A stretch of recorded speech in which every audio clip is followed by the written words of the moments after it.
Good afternoon and welcome to a special National Newspaper Publishers Association Black Press of America live stream broadcast. We're talking being Black during COVID-19, and we have the honor of having Congresswoman Karen Bass, the chair of the Congressional Black Caucus, who is now in her fifth term representing the 37th District, Congressional District in California.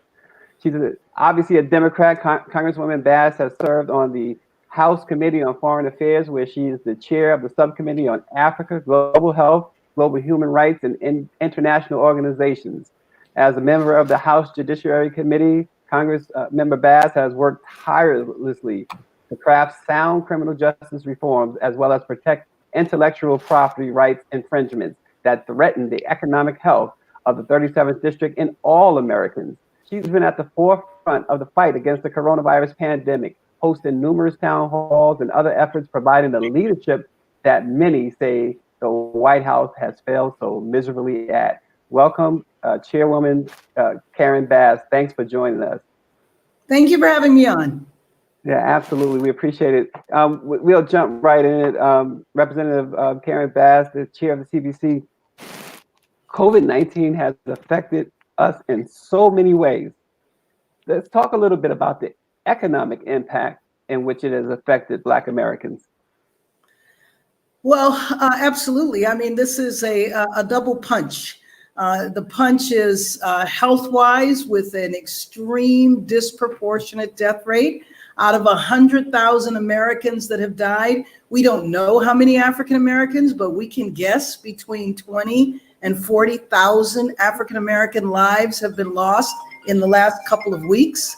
And so you have the health issue, but you also have the economic issue.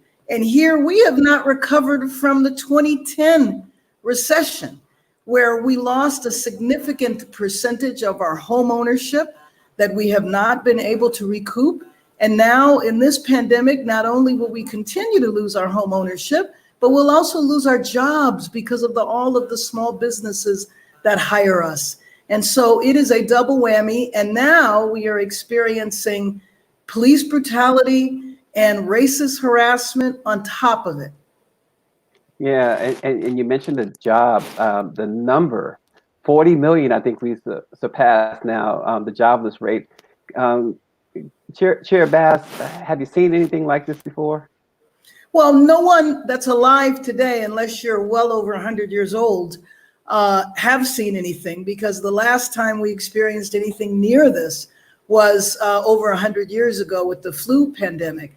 But I will tell you, though, that we were close a couple of times. But because we had leadership, both Democrat and Republican leadership at the helm, nothing has gotten out of control like this has. And if you look back 100 years, the president who was president at the time made some similar mistakes as are being made right now. During President Obama's time, he faced a potential pandemic with Ebola. But because he was viewed as a respected leader of the world, he mobilized the nations of the world to stop Ebola. It didn't even spread in Africa beyond the original 3 countries where Ebola was. The World Health Organization predicted 1 million people died, 11,000 died, 2 died in the United States. Wow. I want to go back briefly to something you mentioned about the small businesses. I know that you and the CBC have done such a wonderful job of trying to aid small businesses, and particularly Black-owned small businesses. What more do you believe can be done to help these still struggling small businesses? Many of them may not be able to come back. Our businesses need cash, plain and simple. And so when we did the Paycheck Protection Program, that was good. A lot of businesses were able to take advantage of it, but many more weren't. The first tranche that we did in the CARES Act, it was the big banks. People went to the big banks, and they went to Wells Fargo, they went to Bank of America, and they were turned away. So the second bill that we passed to remedy that, people were able to go to community-based banks, Black-owned banks, credit unions, and more businesses were successful, but it is still not enough. And so we need to, one of the reasons why within the Congressional Black Caucus we've been doing the town halls is so we could make sure that our community got accurate information and technical assistance on how to apply. Yeah, and we often hear about the set-asides for businesses and things of that nature, essential. We've been told that the black press is essential, right? And we know that we certainly look to the CBC for guidance on a lot of things. Have there been any discussions about set-asides for local media? No, not only discussions, it was on our priority list. And it still is. And so I think the best way to come at it right now in this moment is the CBC is calling for a specific intervention in areas where COVID is disproportionately killing Black people. There's 3 aspects to that intervention. One is testing. The other one is contact tracing. I'm sorry, I should say 4.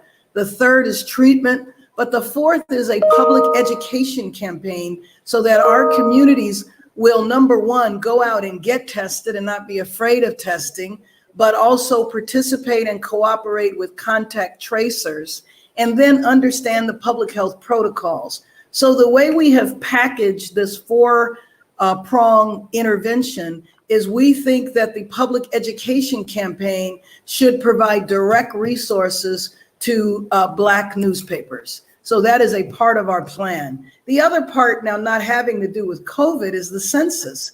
And so the census needs to heavily invest in our newspapers as well. So those are top priorities for the CBC. We've been pushing those priorities from day one, and it is very frustrating to me personally because this is a subject that I have attempted to fight for many years. And there is no reason in the world that the federal government doesn't do business directly with our newspapers. The billions of dollars that they spend in advertising, some of it, just some of it, should be sent with our papers. Yeah, and you mentioned the census there. We know how important the census is. Black people in the count, have you gotten any reports on how that's going? Because we tend to be overlooked when it comes to the census counting us. Well, but we are overlooked, but we have to participate. So, we have to fill out the forms. And given that everybody is sheltering in place right now, it's our hope that people will be able to do that and cooperate more with the census. Last time, 10 years ago, 800,000 African Americans were left out. Sometimes what we do when we fill out the census form is that we don't count the relatives that are staying with us temporarily, even when temporarily means 2-3 years. And so we need to count everybody that's in our house on the day you fill out the census form. Yeah, and I also want to go back again to something you mentioned, you touched on about, we talked about criminal justice reform, but you talked about the police brutality. We see the situation out in Minneapolis. I know someone like yourself who's been at the forefront of this battle for so long. It must really touch you in different ways. Talk about that, if you will, Chairwoman Bass. It's so painful right now because here we are battling for our lives with this disease that is disproportionately impacting us, with no leadership from the top in terms of we need to intervene in the areas where you have a disproportionate death rate. So we have that going on. And now we have to worry about jogging. We have to worry about walking down the street. We have to worry about sleeping in our beds. I mean, that's what has happened in the last few weeks. But that's on top of the fact that in New York, for example, the police in New York were giving citations. 85% of the citations went to Black and brown people for not wearing their mask or not paying attention to social distancing. Now, how does that work? When you have these scenes of hundreds of white people, whether they're at the pool or in the bar or in the restaurant, and everything is fine. There have been videos of Black people being pulled off buses, thrown to the ground because they weren't wearing a mask. There have been reports of Black people, in particular males, going into stores with masks and being told they couldn't be in the store with the mask because they were scary. So it's damned if you do, damned if you don't, but it feels like there's a wholesale attack on Black folks. And I just want you to think for 1 minute, what would the response have been if that officer in the street had his foot on the neck of a dog? What would the response have been? There would have been national outrage, cruelty to animals. It is almost an assumption that that happens to us. And not only that, but what did that man do? That's the question. The man that was jogging, what did he do? So videos are shown of him walking into a construction site. Okay, that warranted a public execution? He didn't take anything. The man that owned the building said, so what? So the hunting of Black people is something that has happened in this country for hundreds of years. So I'm struggling right now to understand the difference between 2020 and 1920. When lynchings were recreational activities. Wow. Congresswoman Bass, speaking of the jogger, Ahmaud Arbery, and we see constantly, as you well stated, this happening. What kind of, can there be legislation of some sort? I know there was the anti-lynching law. What else can you do in Congress do to try and get a handle on this? Well, first of all, the anti-lynching law passed the House, but number one, Mitch McConnell could pass it in the Senate. How about that? How shameful is it that we actually are passing legislation about lynching in the United States to begin with? But there's numerous pieces of legislation that we're examining right now. One of the things that really has to be looked at in terms of the police nationally, and this is state law, but the police unions were brilliant years ago in essentially getting it to be commonplace, a part of regulations and a part of the law, that if they feel their life threatened, they basically can kill you. And the accountability, or lack thereof, I should say, is built into the law. That needs to change.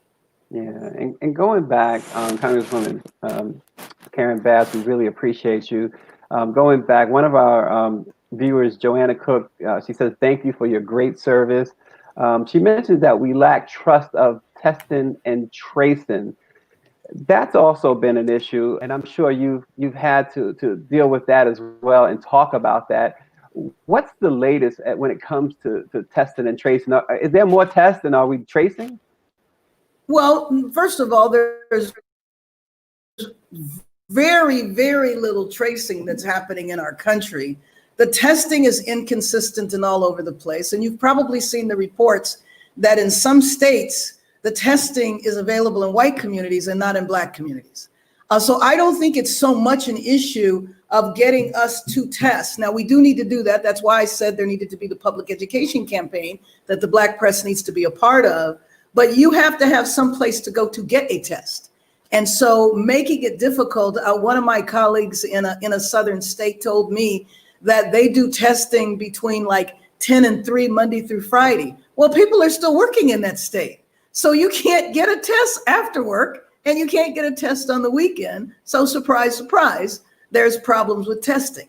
So I think when it comes to Black people, what happens when they look at what's going on with us health-wise, they want to talk about all of our health issues. You guys got diabetes, you got hypertension, you're fat. So why are you surprised?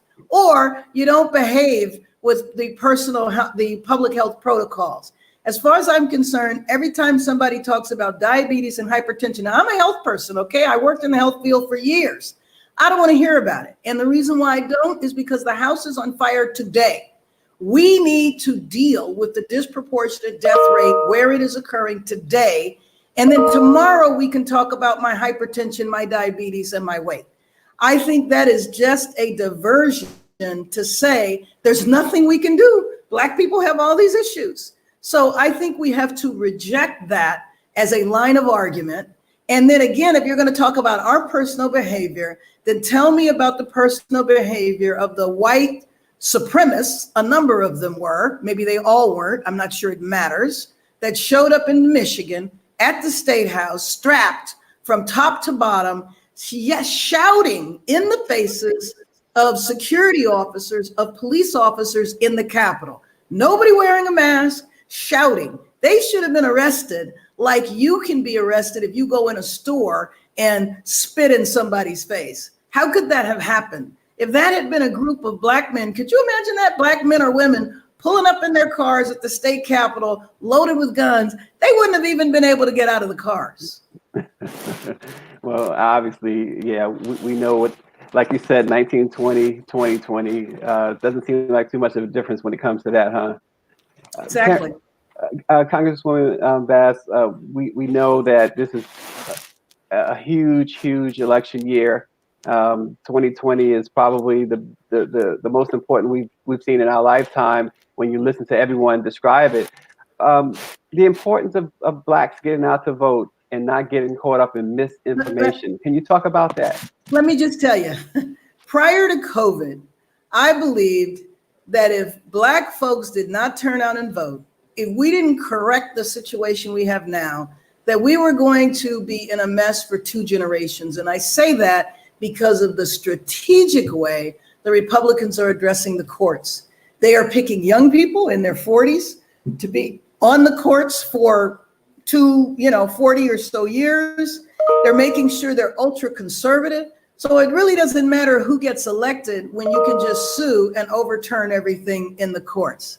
Because of COVID, I would now describe the election that is going to take place in about 160 days as a matter of life and death. We have lost between 20 to 40,000 Black people in the last 3 months. If we had had proper leadership at the top, we would have survived. More people would have survived. So this is a matter of life and death. Well put, of course. Congresswoman Bass, again, going back to the COVID, we talk about small businesses. We talk about how it's affected African Americans. And here's another thing that I'm not sure if it's been brought to Congress yet or anyone has spoken about it, but the bills that Americans, African Americans in particular, are getting, doctor visits are not the same right now. You're talking to your doctor over the phone for 5 minutes, but the bills come in and it's $700-800. Has issues like that been brought to your attention due to for COVID-19? Talking on the phone? The bills have been like that for talking on the phone? On the phone. Well, I can tell you. Actually, that's new to me. I hadn't heard that before. That's scandalous. I understand that with lawyers because they have to bill their time. I've never heard that from doctors. So that's something that we have to look into. But I do have to tell you, that's the first time I heard that. Yeah, I can tell you from personal experience. My wife and I, we just recovered ourselves from COVID-19. Really? Yeah, and she had a visit at a hospital where they gave her a nebulizer treatment. 15 minutes. We got a bill, I kid you not, $10,123. Yeah. Well, having been someone who worked in hospitals, I do understand that.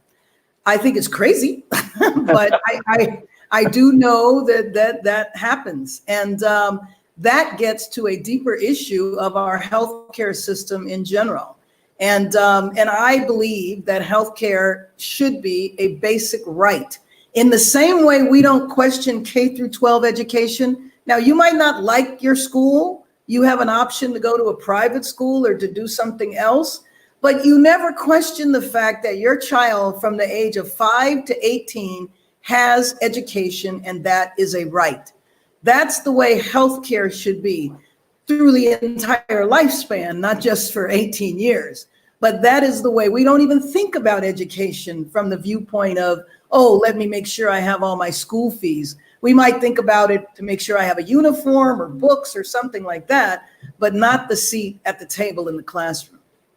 Yeah, and going back, Chairwoman Bass, on voting, we talked about the importance of this election, but how about this situation with the mail-in voting? We know the president has really kicked up a storm about it. What's taking place to protect people, to allow them to even do mail-in voting? Well, I think that's really going to be a tough issue because it's going to be decided at the state level.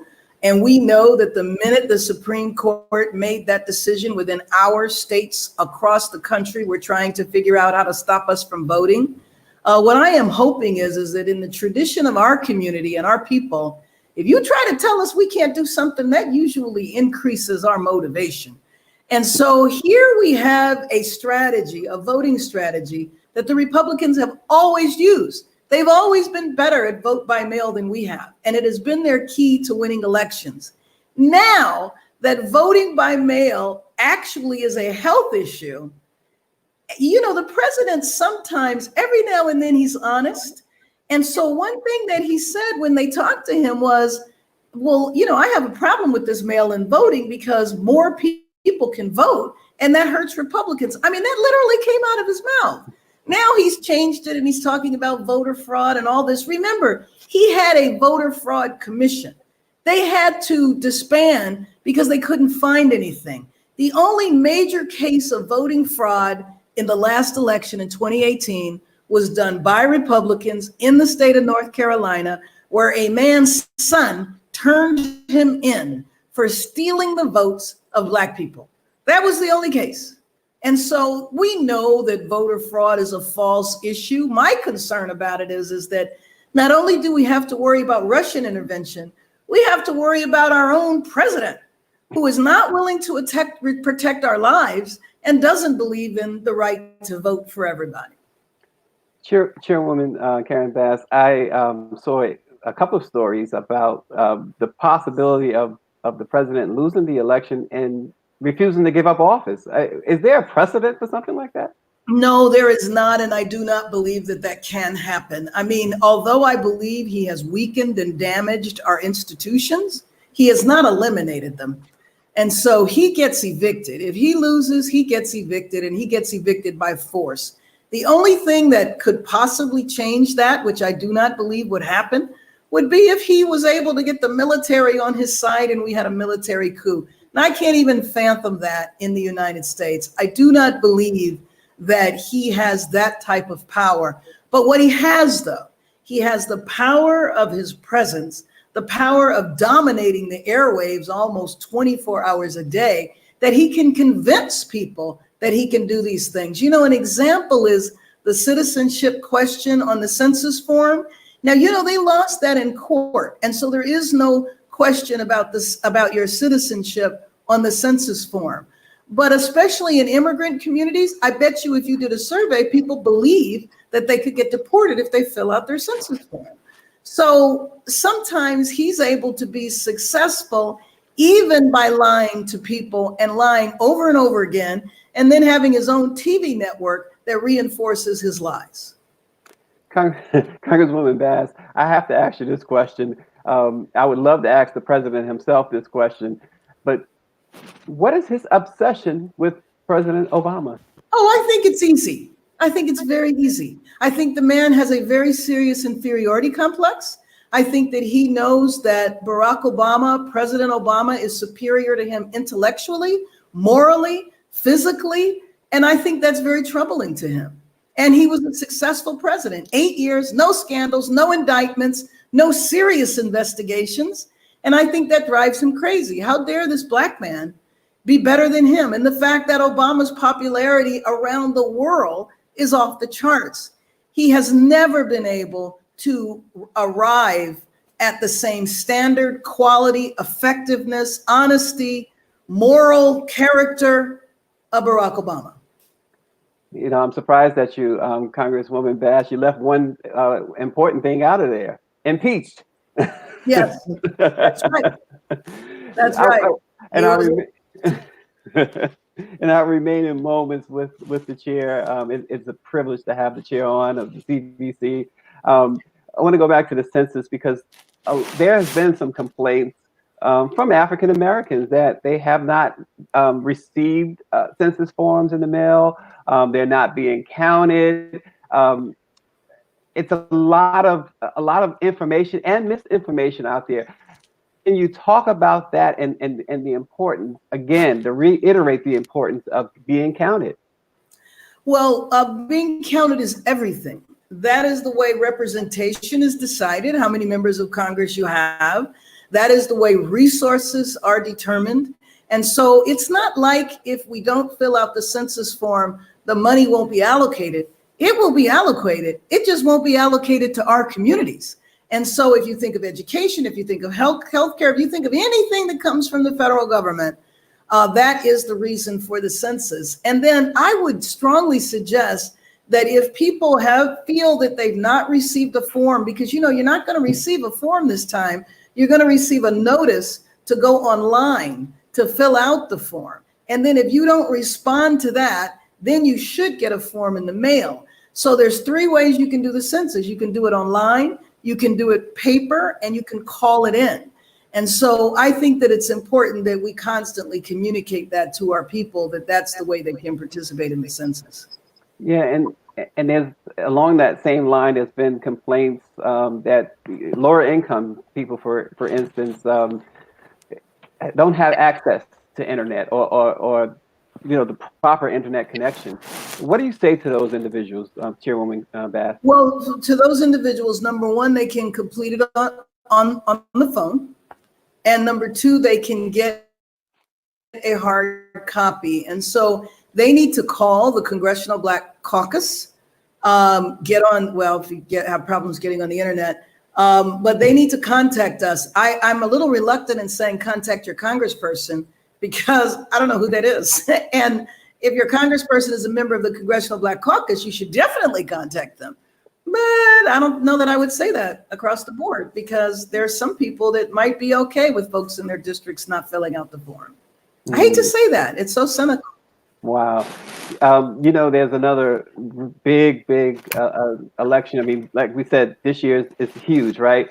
But the Senate, Mitch McConnell is up. Talk about that. I know we only got 2 minutes.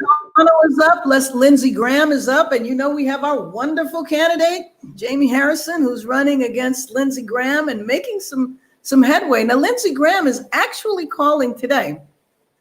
He's calling on members of the Supreme Court to step down and other judges to step down so that the Republicans have an opportunity to shape the court for the next couple of generations. Now, it's already been moved to the right.